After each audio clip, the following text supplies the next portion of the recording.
You have to be perfect from here on. Thanks. Well, I just went. There's the finish. Thanks for saying that, Holly. You have to be perfect. Oh, jeez. Hello, everyone. Welcome to Geeky Girly Gaming. I'm Holly. And my fan fiction is completed. So I think it was in Crash 2. I started making jokes about fan fiction. I was going to write Crash Bandicoot fan fiction. Well, I gotta shut up. You pesky little rats aren't going to back off, eh? Just you continue to gather crystals and see what I do. Okay. Some weird threat. So. Thought you said piss, but it was pesky. You're pissing me off. So Go on about your fanfiction. So I was it in Crash 2? Maybe I don't know. I don't care when it was, but well, I mean, it doesn't matter. You've been making jokes about fan fiction. Making fan fiction for Crash. Well, I was going to do it, but instead I got Chat GPT to do it, and I made a joke about a Lara Croft meets Crash Bandicoot fan fiction. So that's what I did, and it was okay. It was a cute little story about Lara Croft going to Wumpa Island and Crash and her going after the Wumpa gem in the Wumpa temple. There's a lot of Wumpa. Can I go up here? I think that is It awesome. was really funny. It was cute. Like, it didn't go into a lot of detail about what was in the temple, but it was like, oh, Laura's, intelligence and know-how and Crash's unique set of talents. They got through the traps and all this, and I was like, that was really funny. Crash could totally get through the traps. Oh, yeah. Probably better than Lara Croft even could. Oh, she can do backflips and shit. You not seen that? Well, yeah, but I've also watched you play Tomb Raider a lot, and I've seen you die a lot, and she dies some pretty horrible deaths. That's the new Tomb Raider. That's the 2013 reboot one. Yeah, I die a lot. But in the originals, which are coming out for Switch, and I'm so excited, I already pre-ordered them, that I'll be able to play the original Tomb Raiders again, 1 through 3. And I'm like, hell yeah. Yeah. So maybe we can have that Crash Bandicoot crossover. Hit this guy? Okay. You did. I think that the cool thing about like what you did with the Chat GPT or whatever, is that like it could make like the kind of structure of a story, and you could like fill it in and make a story out of that. And I think that's really cool because like that, I mean, the Wumpa gem. They're going after. They're trying to find the Wumpa gem in the Wumpa temple. Hey, that's so cool. Laura gave it to Crash at the end. She was like, "Oh, hey, you can have this," and he was pretty happy about it. It was a cute story. It was pretty short, but yeah, Laura's all for adventure, and she's just like, here, you can have it. Yeah, and it's funny because I don't really think Crash is all for adventure. It just seems like he gets sucked into doing these things. He's just a guy that's stuck in the wrong place at the wrong time. Yeah. Or he's being used like in Crash 2. Yeah. I gotta do a double jump here. Even this time, it's kind of like he's the one collecting the crystals, but like now they want to take them from him. Yeah. It's all about crystals. Always crystals. Oops, I screwed that up. I screwed up. Oh my gosh, so many Wumpas lost. I lost all my Wumpas. I'm slouching. Oh, you're gonna hurt your back. Oh, it's already hurting. Yeah. No, this couch. We've only recorded one episode, you're already slouching and hurting. So I think with that Chat GPT, with how quick it made a story, it's like, well, like, what else can it do? Like, if I was in high school, I'd be like, well, fucking, I'm gonna just write my paper on this, I'm gonna use Chat GPT to do all my homework, and I think that's kind of dangerous, but... Well, we had, so when I was in high school, technology wasn't as far advanced as that, but, one of my friends did we had to do an essay in French. An essay in French, I know, right? And translating, if you don't understand the rules of French, translating... How do objects have genders? is very hard to do. So my friend, she just went to Google Translate, typed her entire essay in English into Google Translate, and then just hit translate and submitted it. And oh yeah. I remember one day after class, the teacher was like, "I need to talk to you," and and then like, she goes, "Your friends can leave," and she was very strict, and it was like, as all French teachers are. But she was nice though, like I did like my high school French teacher. She was a nice lady, but she could be very strict too. And we were like, and it was like, she was told that like, it was too perfectly translated, and obviously she hadn't translated it herself. You're dumb as shit. And so it, like, so I mean, you know, like teachers do know, and like, because like I think especially in something like French class, they expect that there's going to be a lot of mistakes because like we don't speak French, like, you know, they just want to know that you have a basic understanding. So then when something is perfectly translated, like word for word, and like everything's just perfect, the teacher knew. She was just like, you did not write this yourself, right? Taking the death road. She had to fess up that she had used Google Translate, and then she had to redo it. That's dumb. So I don't know, like, I don't know how much kids can get away with these days. I don't know. Well, it's like, yeah, I think that would be like, it's cell phones alone in schools are like kind of a problem.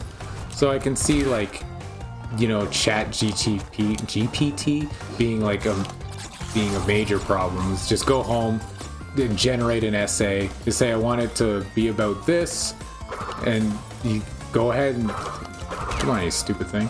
So I think like it would be dangerous for like students to like, you're not going to get your education correctly or whatever. It's dangerous for teachers because they might not catch it, you know? Or if they However, I think it would be easy. I think if you were creative enough, like if you were a smart student and you wanted to do that, instead of like, you could have it write an essay for you, but then like just change, like then you got the base of the essay, and then just change a bunch of stuff and kind of like rewrite it sort of into your own words, but like using that same premise that the Chat GPT or whatever came up with, or I don't even know if I'm saying that right. But like, and then maybe it wouldn't get caught. I don't know. Oh man, it's crazy. I'm glad I'm not in school anymore. Oh yeah. I am so glad. Whatever. I think that having to use your own brain to do things, it's hard. It probably made us turn out better in the end, though. We only had these as I jump off a cliff. Like we barely. Well, there was internet when I was in school. I'm not that old, but like teachers were like, don't just use Wikipedia.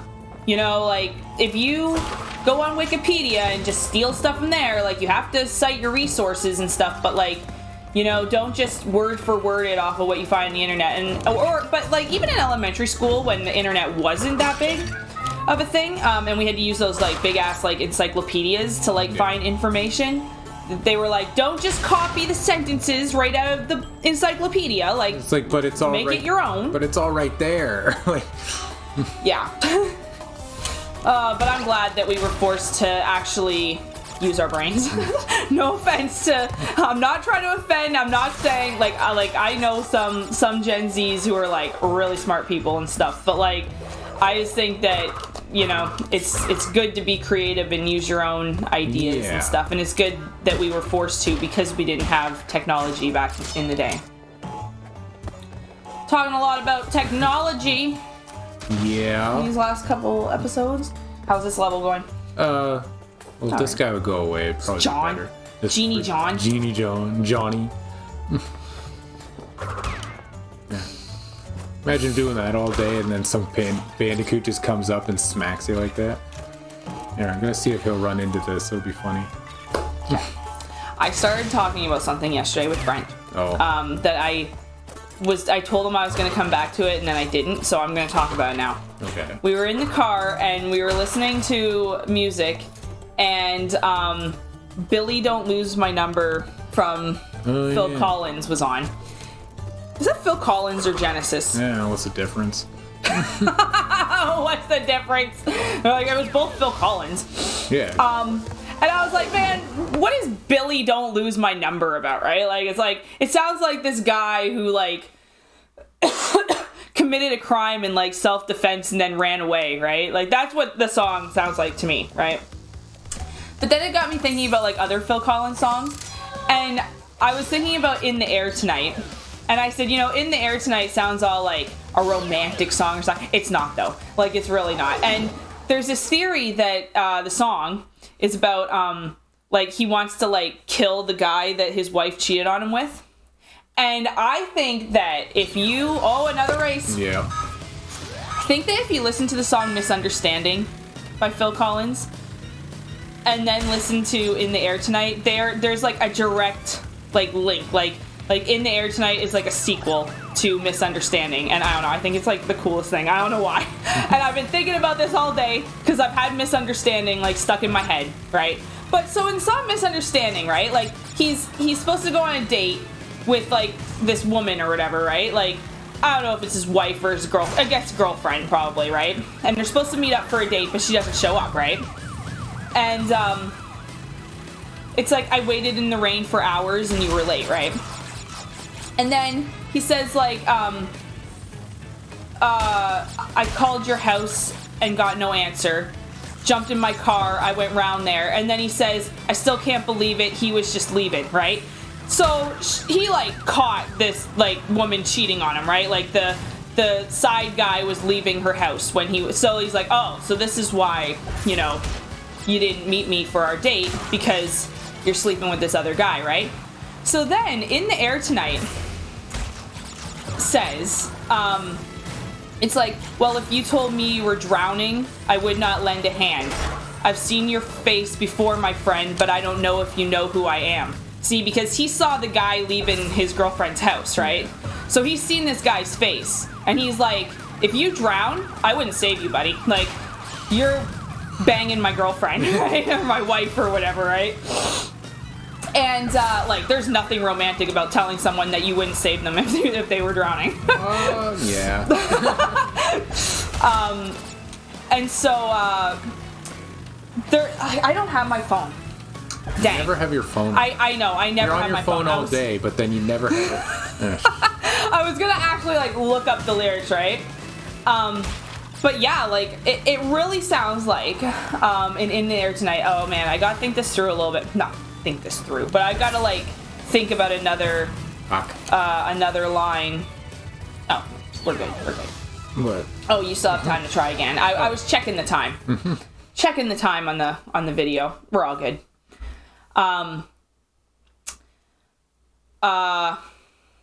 Talking about the... No, I'm just thinking of another line. Yeah. Like I'm thinking. Need a boost. He says, well, I remember. You know that part, right? Yeah. And it's like, I remember, don't worry, how could I ever forget? It was the first time, the last time we ever met. It was because he saw the guy, right? But like, so no, there's nothing. Listen, just In go the Air along with Tonight.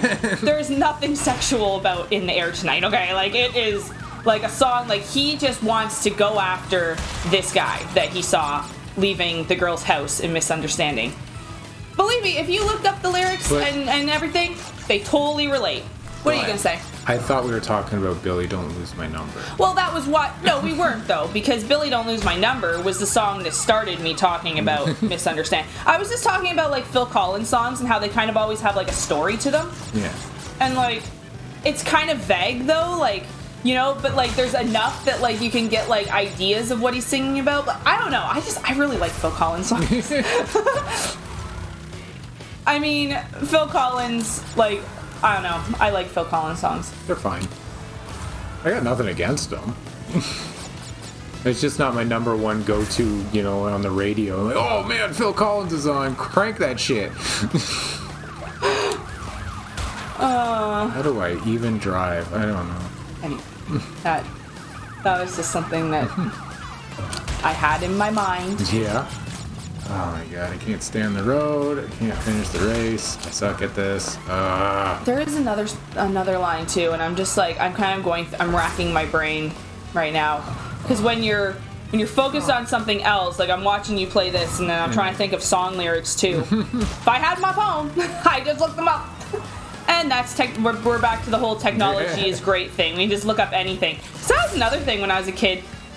Lyrics to songs, I didn't know song lyrics. You know, if you wanted to know the lyrics to songs, you had to, like, record the song off the radio onto a blank tape. Remember that? Cassette tape. And then listen to it over and over again and, like, decipher the lyrics. Right. That's what I used to do. I used to have a notebook and a pen. I used to write them all down. And then I finally got, like, a CD player and started buying CDs. And CDs, when they came with the booklet that had all the lyrics in them. Love that. Love that. I was like, oh, good. Now I know the lyrics. I'm concentrating really hard on this. It's very, I don't like it. I don't like how, like, this controls or anything like that. I don't like the other racers. If I was the only one on the road, that'd be great. But I guess that's kind of takes away with the challenge.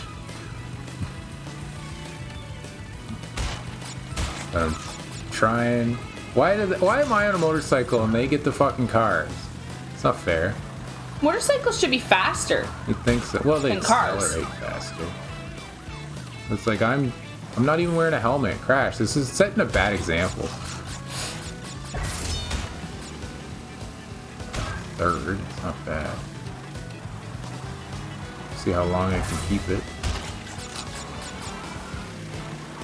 Come on, Crash. Oh, not actually Crash. Well, I've officially talked about all my stuff now.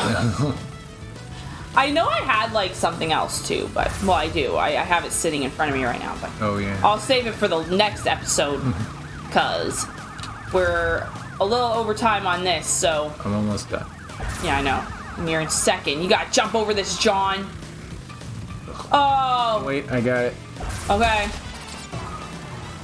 There's a Look at this slow ass. Like, it's like passing him. Oh, my God. Sunday driver here. He's just, like, putting along. It's just to walk on the road. Okay. You have to be perfect from here on. Thanks. I just went. There's the finish. Thanks for saying that, Holly. You have to be perfect. Oh, jeez. All right, I'm doing that one off camera. That was not my fault. All right.